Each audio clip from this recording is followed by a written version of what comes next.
सध्या जो पावसाळा सुरू आहे त्याच्यामध्ये ज्या पद्धतीने नुकसान होतं, अनेक नागरिकांचं मग शेतीचं असेल किंवा जीवितहानी होते आणि त्याच्यामध्ये खऱ्या अर्थाने शासनाची मदत ही त्यांना मिळणं गरजेचं असतं, विशेषतः दुर्बल घटक असेल तर. असाच प्रकार पुणे जिल्ह्यातल्या खेड तालुक्यातील बुरसेवाडीमध्ये घडलेला आहे. ज्या ठिकाणी मी उभा आहे तो खेड ते वाडा रोड आणि या रोडच्या कडेला बुरसेवाडीमध्ये ही ठाकर समाजाची ही सगळी मंडळी इथे राहतात आणि तिथे ही जे पाऊस सुरू असताना जे काही ही घरं आहेत, आपण पाहतोय की माती आणि कौलाची ही घरं या खरं तर पावसामध्ये ही तग धरणार का? हाच खरा प्रश्न आहे. पण गेल्या 35 वर्षांपासून हा ठाकर समाजातली ही मंडळी खाली कारण धरण आहे चासकामांचं आणि तिकडून विस्थापित होऊन इथे ते राहतायत आणि ह्या घराची पाठीमागे पडझड झाली आणि याच्यामध्ये यांचे सासरे वारलेले आहेत. काय नाव होतं त्यांचं? काय घटना घडली? सुरेश आनंद गावडे. हां. काय झालं त्या दिवशी इथं? शंकर आनंद गावडे. बरं. हा. काय घटना घडली इथं? ते भिंत पडली, कौलं पडली, त्याच्या खाली ढिगा खाली सापडली, 2 माणसं सापडली. हं. ते आम्ही आरडाओरडा केला, ते बाहेरची लोक आली, त्यांनी वडून काढली. बरं. हा. आणि त्याला जवळ-जवळ 2 वर्ष ते जगले असते. पण आता याच्या खाली ते सापडले. त्यांना छातीला लागलं, डोक्याला लागलं, सगळ्याला मार लागला म्हणून ते गेले. मदतीला कोण आलं नाही की? मदतीला ही बाहेरची लोक आली होती, त्यांनी उकरून ढिगारण काढली बाहेर. हं, हं.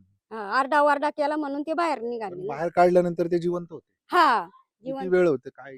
ती काय 4 दिवस होते फक्त. 4 दिवस जिवंत होते. 4 दिवस जिवंत त्यांना होते. उपचार मिळाले नाहीत.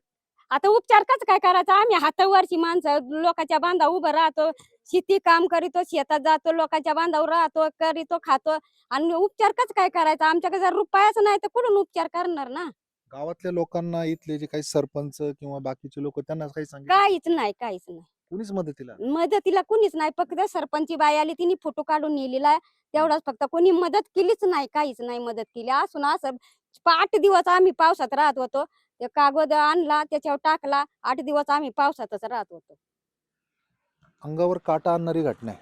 जर अशा पद्धतीने भिंतीखाली गाडले गेले होते ते बाबा, ते 4 दिवस उपचाराविना इथं पडून होते. मला दाखवा आतमध्ये कुठं ही घटना घडली ते आपण ठिकाण पाहूयात. हे जे घर आहे, ह्या घराची भिंत ही पावसामध्ये पडली आणि त्याच्यामध्ये हे जे काही आनंदा गावडे होते, इथे त्यांचा मृत्यू झाला. आणि त्यांची मुलगी इथं होती. हं, हं. त्यांची मुलगी आणि त्या बाबा इथं होता आणि त्यांची मुलगी इथं होती. हं, हं. आणि ती मुलगी ती पण सामसूम होती आणि बाबा तर फारच सामसूम होता. 4 दिवस म्हणजे 2 वर्ष बाबा जगला असता. पण भिंत पडली म्हणून एवढं माती काढली. आम्ही 4 दिवस झाली माती काढत होतो. आरडाओरडा केला. म्हणून लोक आली, त्यांनी उकरून कसं तरी काढलं. 2 वाजता ती घटना झाली रातची. बरं. आणि सकाळी बाहेर काढलं. सकाळी बाहेर काढलं. त्याच्यानंतरही 4 दिवस ते बाबा इथंच पडून होते. हा. कुठे कुठे लागलं होतं बाबांना? बाबांना छातीला मार होता आणि डोक्याला होता आणि हे खुबा पारच गेला होता कामात. आणि आताही तुम्ही या घरात राहताय, कधी पडेल? आता त्याला काय करायचं? कुठे इलाज आहे आम्हाला राहायला? जर सोयच नाही राहायची तर काय करणार आम्ही ना? आता जानेवारी रात्री इथं जनावर आलं होतं. बिबट्या? हा. बरं. मग आता काय करायचं त्याला? आता राहणार कुठं? आता इथं बाहेर हे बघा, ही भिंत पण त्या बाजूला ढकललेली आहे. तिथं झोपावा. ती भिंत तरी पडन रात्री कधीतरी पडणारच ना. तुम्ही बाकी कुणीच आलं नाही का इथले लोक किंवा कुणी शासनाची लोक? शासनाची लोक कोणीच नाही आलेली. कोणीच बरं. नाही आलेली. शासनाचे फक्त वाडीतल्या लोकांना आरडाओरडा केला म्हणून ती लोक आली. त्यांनी उकरून कोण्या खोऱ्यांनी कोण्या कसं ते उकरून काढलं त्यांना. आणि हा. घरात अजून किती लोक आहेत? आम्ही काही आता म्हातारा 4 जण होतो. म्हातारा गेला. आता 3घच मायले काही आम्ही. बाकीचे कुठे आहेत आता? आहेत ना बाहेर. अच्छा. हा. तर अशा प्रकारे आपण पाहिलं की हे जे आनंदा गावडे हे वृद्ध होते, या ठिकाणी झोपलेले असताना अचानक रात्री पावसामध्ये भिंत पडली. त्याच्या खाली ते गाडले गेले आणि त्यानंतर त्यांचा त्याच्यामध्ये उपचाराविना मृत्यू झालाय. म्हणजे ही घटना खरंच विचार करायला लावणारी आहे, की कशा पद्धतीने आपण जर पाहिलं तर इकडची जी भिंत आहे, ती भिंत पडलेली आहे. त्याच अवस्थेमध्ये अजूनही ही सगळी काही नादुरुस्त जे काही घर आहे ते आपल्याला पाहायला मिळतं. इकडची भिंत देखील जर आपण ह्या बाजूला येऊन पाहू शकलो तर अद्याप ही भिंत देखील कललेली आहे. इथे अजूनही काही दुर्घटना घडू शकते, असा सगळा प्रकार घडलेला आहे. आणि एकूणच जर आपण पाहिलं तर कोणी शासनाचा कर्मचारी देखील इकडे फिरकलेला नाहीये. अद्यापही त्या माऊलीला कोणतीच मदत देखील मिळालेली नाहीये. इथं माझ्यासोबत इथे ठाकर समाजाची काही अजूनही लोक आहेत. इथं काय परिस्थिती आहे पावसाची? कसं काय इथं तुम्ही राहताय कसं?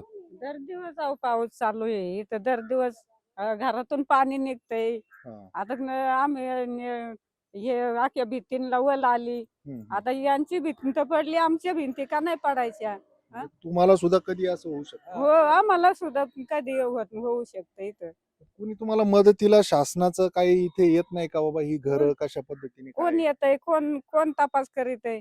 मतं घ्यायला येतात? हा, मत घ्यायला येतात, सगळे येतात, उभे राहतात. हं, हं. कोण नाही राहत काही आम्हाला नका मत देऊ म्हणून, असं कोण नाही म्हणत. मतं घ्यायला बरोबर येतात. हा, अच्छा. परंतु ही जी परिस्थिती आहे ती फार भयावह आहे. इथं सगळे तुम्ही किती लोकं राहताय? ही सगळी घरं तुमची काय? 5 घर आहेत. बरं. हं. म्हणजे 5 घरामध्ये किती लोकं राहतायत आता? हं. आता प्रत्येकी 6 ते 5 हां. माणसं. बरोबर म्हणजे हां. 30-35 माणसं तुम्ही हां. आहे तिथे. हां ना? त्या ह्या सगळ्या याच्यामध्ये कोणी इथं हां. वाघ पण येतोय, आता या काट्या लावल्यात. हं. भरपूर म्हणजे जिकडूनही शेरडं जनावर आहे. हां. तोही दररोजच येतो. म्हणजे बिबट्या इथं कायम हा, येतात. कायमच येतो. आजूबाजूला जर आपण पाहिलं इकडे तर हा सगळा जो परिसर आहे हा जंगलाच्या सानिध्यातला परिसर आहे. त्याच्यामुळे आणि इथे त्यांचं खरं तर शेळी पालन जे शेळ्या पालन करून त्यांचा उदरनिर्वाह चालतो. त्याच्यामुळे खरं तर त्यांच्या घराच्या आसपास ज्या शेळ्या आहेत त्याच्यामुळे इथे बिबट्याचा वावर मोठ्या प्रमाणात असतो. त्यामुळे कधी एखादी दुर्घटना देखील घडण्याची शक्यता आहे. आत्ता ज्या आनंदा गावडे या वृद्धाच्या बाबतीत ही घटना घडलेली आहे, ती अतिशय विचार करायला लावणारी आहे आपल्याला. कारण ज्या पद्धतीने ह्या बाबांना भिंतीखालून काढल्यानंतर सुद्धा 4 ते 5 दिवस उपचार मिळू शकला नाही. खरं तर मानवी संवेदना हरवल्या आहेत का? अशा प्रकारची ही घटना आहे. जर ह्या गावामधल्या संबंधित सरपंचांना कळवलं होतं किंवा लोकांनाही कळवलं होतं, त्यांनी देखील खरं तर मदतीसाठी येण्याची गरज होती. त्यासोबतच जे काही लोकप्रतिनिधी आहेत इथले, म्हणजे आमदार असतील किंवा इतरही काही लोकप्रतिनिधी असतील, जिल्हा परिषद सदस्य असतील, त्यांनी देखील माझ्यासोबत इथं चंद्रावळे सर आहेत. सर इथं तुम्ही जवळ राहता. काय घटना घडली होती? काय खरं तर मानवी संवेदना हरवल्या? सर 26 तारखेला 26 जुलैला रात्री 2 वाजता ही घटना घडली आणि त्याच्यामध्ये जे आत्ता जे आपण जे समोरचं जे चित्र आहे अत्यंत विदारक असं चित्र आहे. गरिबांचा कोणी वाली नाही. स्थानिक पातळीवर आम्ही मदत करण्यासाठी संबंधित यंत्रणेला फोन केला. मी स्वतः आमदार साहेबांना फोन केला होता. परंतु त्यांच्याकडे जातीचे दाखले किंवा अन्य कुठलेही सोपस्कार आहेत का? तर त्यांच्याकडे कुठलेही नाहीत. त्यामुळे त्यांना ते शासकीय मदत तर काही मिळाली नाही. पण स्थानिक तलाठी, ग्रामसेवक या लोकांना सुद्धा आम्ही फोन केला. त्यांचे पंचनामे केले. ते पंचनामे देखील आज ब्लँक आहेत. त्याच्यावरती फक्त यांच्या सह्या घेतल्या. त्याच्यावर कुठली पुढे कार्यवाही झालेली नाही. त्यामुळे त्यांना जातीचे दाखले नाहीत म्हणून त्यांना मदत मिळत नाही. हो, आता असं रिप्लाय आपल्याला आलेला आहे. बा जातीचे दाखले नाहीत किंवा त्यांच्याकडे रेशनिंग कार्ड नाही किंवा कुठलंही कार्ड नाही. तर त्यांना मी सांगितलं, "ते साहेब आपले वोटर आहेत. हं, ते गेली 30-35 वर्ष आपल्या गावामध्ये राहतात इथे. हं. तर त्यांना मदत मिळाली पाहिजे." हं. तर त्या पद्धतीनं पण त्यांना कुठलीही मदत मिळाली नाही. निश्चित ही विचार करायला लावणारी बाब आहे, की आता ह्या ठाकर समाजातल्या सगळ्या ह्या मंडळींकडे खरं तर कोणत्या पद्धतीचे कास्ट सर्टिफिकेट किंवा त्यांचे रेशनिंग कार्ड किंवा इतर जे काही पुरावे आहेत ते नसतीलही, मात्र त्यांच्याकडे वोटर आयडी आहे. मतदान त्यांच्याकडून करून घेतलं जातं. मतदानाचा हक्क आहे त्यांना. मात्र माणूस म्हणून जगण्याचा हक्क आहे का? हा खरं तर प्रश्न त्यांच्यासमोर उभा राहिलेला आहे. आत्ता ही जी घटना घडलेली आहे, ती निश्चितच मानवी संवेदना हरवल्याचं लक्षण आहे. त्यामुळे आता तरी त्यांना ही मदत मिळणार का? हाच खरा प्रश्न आहे. अविनाश पवार, NDT मराठी, गुरसेवाडी, पुणे.